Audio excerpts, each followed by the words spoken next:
Hello everyone. तो आज मैं बात करने वाला हूँ इस बुक के बारे में, द अल्केमिस्ट। आप देख रहे हैं ये बुक जो है बेस्ड है फॉलोइंग योर ड्रीम्स। मतलब लोग जो अपने ड्रीम्स को जो फॉलो करते हैं तो उस पे बेस्ड है ये बुक। और मैंने अभी तक जो भी बुक्स पढ़ी है उसमें से सबसे बेस्ट बुक मैं कह सकता हूँ आई हैव एवर रीड।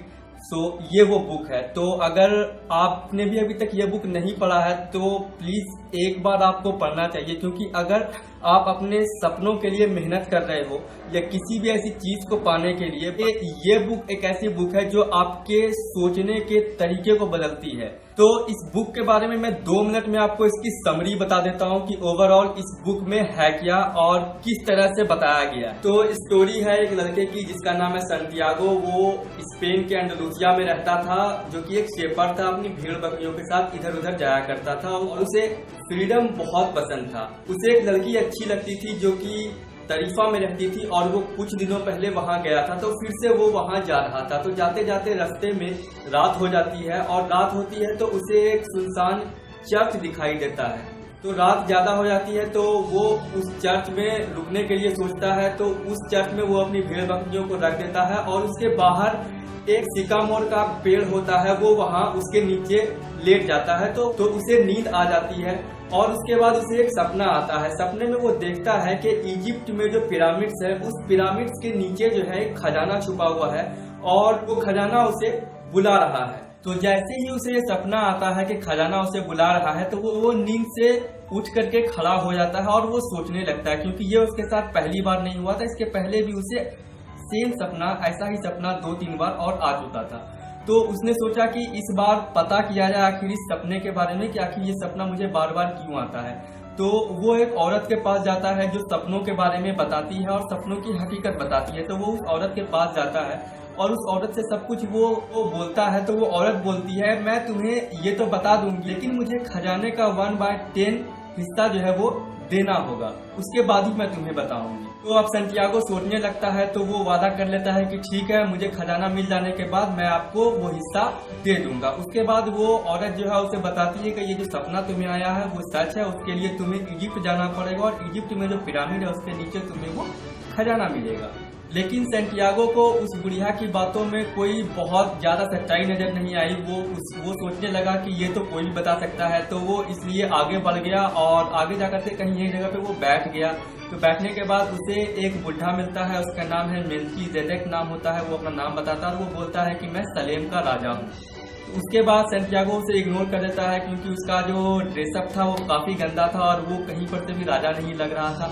उसके बाद वो राजा बोलता है कि मैं तुम्हें उस खजाने का पता बता सकता हूँ। दोनों के बीच में बातें होती है। तो वो जो राजा होता है वो बोलता है कि तुम अपनी भेड़ बकरियों को बेच दो और बेच करके उसके बाद उस पिरामिड्स के लिए, मतलब खजाने के लिए निकल जाओ। तो सेंटियागो भी सोचता है कि चलो एक एडवेंचर हो जाएगा। तो सेंटियागो अपनी सारी भेड़ बकरियां बेचने के बाद अफ्रीका जाने के लिए रेडी हो जाता है। तो अब सेंटियागो अफ्रीका निकलता है अपनी भेड़ बकरियों को बेचने के बाद। जो पैसे इकट्ठे होते हैं उसके बाद वो अफ्रीका के लिए निकलता है और उसके बाद वो मोरक्को पहुंचता है, मोरक्को के एक शहर टैंजियर्स में। तो वहां उतरने के बाद ही उसके सारे पैसे चोरी हो जाते हैं। तो वो परेशान हो जाता है। उसके कुछ टाइम के बाद फिर वो एक क्रिस्टल शॉप पे पहुंचता है। तो उस शॉप पे जाने के बाद वो उस दुकानदार से, मतलब शॉपकीपर से बोलता है कि मैं आपके क्रिस्टल्स को साफ कर दूंगा, तो आप मुझे बस खाना पानी दे देना।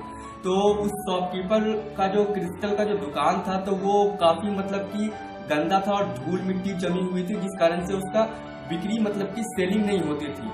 तो इसने क्या किया कि सबको साफ कर दिया। उसके बाद उस शॉपकीपर की जो मतलब क्रिस्टल थे वो सारे बिकने स्टार्ट हो गए, लोग अट्रैक्ट होने लगे। फिर उसने बाहर में भी कुछ शोकेस में लगा दिया। तो इस तरीके से उसका जो शॉप था उस शॉपकीपर का बहुत अच्छा चलने लगा। तो वही वो जो सेंटियागो था उसने कहा कि हमारे नेगेटिव पॉजिटिव थाउट्स भी इसी तरह से होते हैं कि जब लाइफ में आपके पॉजिटिव थाउट्स के ऊपर आपके नेगेटिव थाउट्स चढ़ जाते हैं तो फिर पॉजिटिविटी कहीं से दिखती नहीं है। तो हमें भी इस तरह से करना चाहिए कि जिस तरीके से क्रिस्टल को टाइम टू टाइम साफ करते रहना चाहिए ताकि उस पर धूल मिट्टी ना पड़े, उसी तरह से खुद को भी पॉजिटिव रखने के लिए हमेशा पॉजिटिव सोच रखनी चाहिए और निगेटिविटी को अपने पास नहीं आने देना चाहिए। उसके बाद सैंटियागो को पता चलता है कि एक कारवां जो है वो इजिप्ट की तरफ जाने वाला है, तो वो शॉपकीपर की दुकान छोड़ करके उनको बोल करके अपने खजाने को ढूंढने के लिए वो चल पड़ता है, क्योंकि वो कहीं ना कहीं उसके माइंड में होता है कि मैं यहाँ किस लिए आया हूँ। इसलिए वो दुकानदार को सारी बातें बताता है, फिर वहां से वो निकल जाता है। तो फिर जब वो कारवां के साथ जाता है तो वहाँ उसकी मुलाकात एक इंग्लिश मैन से होती है, जो कि एक अल्केमिस्ट को ढूंढने के लिए निकल पड़ा होता है। और वो कहता है कि अल्केमिस्ट वो होता है, उसके अंदर इतना पावर होता है कि वो पीतल को, तांबे को सोने में बदल सकता है। इस तरह से बातें होते होते इंग्लिश मैन से सैंटियागो की फ्रेंडशिप हो जाती है और जो कारवां है वो चल पड़ता है।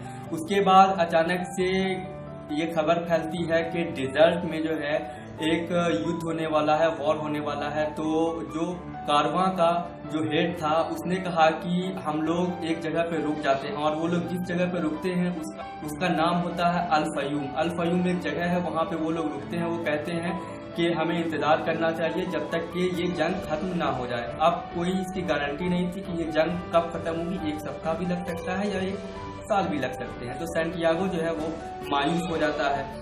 तो यहाँ पे जो काफिला है वो रुक जाता है। उसके बाद इंग्लिशमैन जो है वो खोज शुरू कर देता है अल्केमिस्ट की, और उसमें उसकी मदद करने लगता है सैंटियागो। अब सैंटियागो को यहाँ पे एक लड़की मिलती है जिसका नाम है फातिमा, और फातिमा से फाइनली अल्केमिस्ट के बारे में पता चलता है सैंटियागो को, तो वो इंग्लिशमैन को बताता है। तो अल्केमिस्ट तो अब मिल जाता है, लेकिन यहाँ पे सैंटियागो को प्यार हो जाता है फातिमा से। और उधर जो इंग्लिशमैन अल्केमिस्ट से मिलता है तो अल्केमिस्ट को वो बोलता है कि मैं बहुत दिनों से खोज रहा था, तो बहुत सारी बातें होती है। तो उसने जो बताया होता है अल्केमिस्ट को, तो अल्केमिस्ट इंग्लिशमैन से बोलता है कि क्या तुमने कभी भी खुद से कोशिश की है किसी तांबे को सोना बनाने की? तो उसने कहा कि नहीं, मैंने कोशिश नहीं की। तो अल्केमिस्ट ने उसे एक टास्क दे दिया कि तांबे को सोना में बदलने के लिए। अब वो इंग्लिशमैन उसमें उस चीज को करने में रात दिन करके जुट जाता है, और इधर सैंटियागो जो है वो फातिमा में बिजी हो जाता है। और लेकिन उससे पहले जो है सैंटियागो जब सोता है तो उसे एक सपना आता है कि मतलब कुछ दिनों में, मतलब कि आजकल में हमला होने वाला है इस कारवां पे। तो वो जो उसका हेड होता है, मतलब कि ओएसिस का, उसे बताता है। तो उसने उसे बोला कि ठीक है, अगर ऐसा हुआ तो हम लोग रेडी रहेंगे पहले से, बट अगर ऐसा नहीं हुआ तो तुम्हें फांसी दे दी जाएगी। तो सैंटियागो को थोड़ा सा अटपटा सा लगता है। तो उसके बाद क्या होता है, अगले ही दिन किसी ने, मतलब कि कोई हमला कर देता है कारवां पे। तो ये लोग पहले से रेडी थे, तो ये लोग मतलब जीत जाते हैं। तो वो जो सरदार होता है वो खुश होता है और वो उसे सोना चांदी दे देता है। तो उसके बाद जब मतलब फातिमा जब इसे मिली होती है तो अब ये सोचता है कि मेरे पास तो सब कुछ है, अब मैं इससे भेड़ बकरियां भी खरीद सकता हूँ और अपना जो है मतलब एक बिजनेस स्टार्ट करके रह सकता हूँ, क्योंकि इसे फातिमा से प्यार हो गया था। तो ये सारी बातें ये फातिमा से कहता है। तो फातिमा इसे एक बड़े अच्छे सेंटेंस में बोलती है, वो मैं आपको बता रहा हूँ कि ट्रू लव जो होता है वो कभी भी आपको आपके ड्रीम से सेक्रीफाइस नहीं करने देता है, इसलिए आपको अपना ड्रीम फॉलो करना चाहिए। ये फातिमा का स्टेटमेंट होता है, और वो बोलती है कि मैं आपका इंतजार करूंगी आपके वापस आने तक। उसके बाद फिर अल्केमिस्ट से वो मिलता है सैंटियागो। उसके बाद अल्केमिस्ट को सैंटियागो के सपने के बारे में पता होता है, जो उस दौरान जो अटैक का सपना आया था। तो अल्केमिस्ट उसे ही बोलता है, सैंटियागो को वो सेम लाइन बोलता है कि तुम्हें अपना ड्रीम फॉलो करना चाहिए। तो फिर अल्केमिस्ट बोलता है कि तुम चलो मेरे साथ पिरामिड की ओर। तो फिर ये दोनों चल पड़ते हैं। उसके बाद रास्ते में कुछ डाकू मिल जाते हैं। डाकू मिलने के बाद वो डाकू उससे सोना छीन लेते हैं जो सैंटियागो के पास बचे हुए सोने थे। उसके बाद सैंटियागो थोड़ा डर जाता है, मायूस हो जाता है, लेकिन यहाँ पे अल्केमिस्ट झूठ बोल देता है। वो अल्केमिस्ट वो डाकू को झूठ बोलता है कि आप नहीं जानते, ये बहुत बड़ा जादूगर है, ये अपने आप को हवा में बदल सकता है, मतलब कि आंधी में बदल सकता है। ये वो झूठ बोल देता है। तो फिर वो डाकू बोला कि ठीक है, मैं तुम्हें 3 दिन का समय देता हूँ, अगर तुम ऐसा नहीं कर पाए तो फिर हम लोग तुम्हें मार देंगे। और वो लोग हंसने लगते हैं। तो सैंटियागो तो अंदर से डरा हुआ था, तो उसने अल्केमिस्ट को बोला कि तुमने ये झूठ क्यों बोला, मैं ये नहीं कर पाऊंगा। तो अल्केमिस्ट ने बोला कि चुप रहो, अगर मैं ऐसा नहीं बोलता तो वो हम लोगों को मार देते। कम से कम तुम्हारे पास 3 दिन तो है ताकि इस बारे में तुम सोच सको और तुम कोशिश करो, तुम कर सकते हो। तो सैंटियागो फिर सोचने लगा। 1 दिन गुजर गए, 2 दिन गुजर गए, तीसरे दिन जो है फिर वो परेशान था। तो अल्केमिस्ट ने उसे कहा कि तुम एक बार दिल से कोशिश करो इस चीज के लिए। और वो कोशिश करता है और अचानक से वो अपने आप को हवा में बदल देता है और सारे टेंट जो होते हैं वो उड़ जाते हैं। ठीक है, तो फिर उसके बाद डाकू लोग जो है वो लोग ये देख करके डर जाते हैं और छोड़ करके भाग जाते हैं। उसके बाद अल्केमिस्ट और सैंटियागो आगे बढ़ते हैं, एक मोनेस्ट्री में रुकते हैं। उस मोनेस्ट्री में जो है अल्केमिस्ट कुछ तांबों को सोने में बदल करके सैंटियागो को देता है और उसे कहता है कि अब यहाँ से तुम आगे जाओगे। तो फाइनली सैंटियागो पहुंचता है पिरामिड्स के पास। उसके बाद फिर वो खोदना चालू करता है तो अचानक से फिर कुछ आवाज़ें आती है और वो आवाज़ें गुंडे की होती है। फिर कुछ गुंडे उसे घेर लेते हैं और उसे मारपीट करते हैं, उसका सोना छीन लेते हैं। तो फिर वो उससे पूछते हैं कि तुम यहाँ पे क्या कर रहे हो। तो सैंटियागो पूरा परेशान हो जाता है बहुत। वो कहता है कि मुझे एक सपना आया था कि यहाँ पे खजाना है, तो उसी सपने को पूरा करने के लिए मैं यहाँ आया हूँ। तो सारे डाकू जो है वो हंसने लगते हैं। एक डाकू उसमें से कहता है कि अरे ये तो पागल है, अपने सपने के पीछे भाग रहा है। तो उसके बाद एक डाकू कहता है, तो उसके बाद वो और एक चीज बोलता है और वो ये कि मुझे भी एक सपना आया था कि स्पेन में एक सुनसान चर्च है, उसके पास एक सिकामोर का पेड़ है, उसके नीचे खजाना है। और वो ये बोल करके सैंटियागो को छोड़ करके चले जाते हैं। फिर अचानक से सैंटियागो को अब समझ में आ जाता है कि असली खजाना कहाँ है। फिर वापस से वो स्पेन जाता है, स्पेन के उस चर्च के पास जहाँ पर उसे वो सपना आया था, वो सिकामोर के पेड़ के पास पहुँचता है और उस पेड़ के पास वो खोदना चालू करता है और फाइनली उसे खजाना मिल जाता है। तो अब सैंटियागो को वो खजाना मिल जाता है। तो मिलने के बाद उसे उस बुढ़िया की याद आती है जिसने कहा था कि 1/10 जो है उसे चाहिए उस खजाने में से। तो फिर वो सैंटियागो उसके पास जाता है 1/10 हिस्सा दे करके। वहाँ पर वो सोचता है कि मैं उसे 1/10 हिस्सा दूंगा, उसके बाद फिर मैं वापस डेजर्ट में चला जाऊंगा और फातिमा के साथ अपनी लाइफ स्पेंड करूंगा। तो यहाँ पे कहानी हो जाती है खत्म।